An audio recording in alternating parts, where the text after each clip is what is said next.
ఆ ఇంప్రవేషన్ స్పాంటేనియస్ అనేది ఎస్ ఉంటుంది, బట్ ఓవరాల్గా కంటెంట్ అబ్జార్బ్ చేసుకుంటేనే I will have the confidence to do.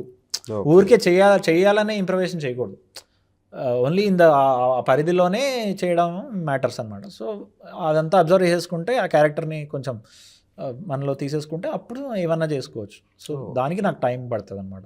I'm not gifted actor that way.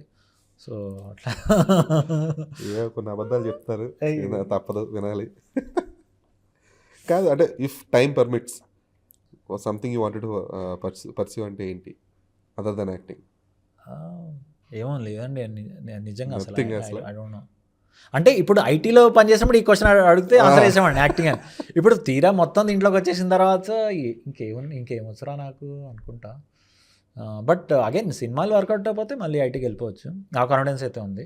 ఎందుకంటే like at least I was doing good there also. It's not like ఏదో నచ్చక ఇట్లా వచ్చేసినట్టు కూడా కాదు. So I was doing well there. So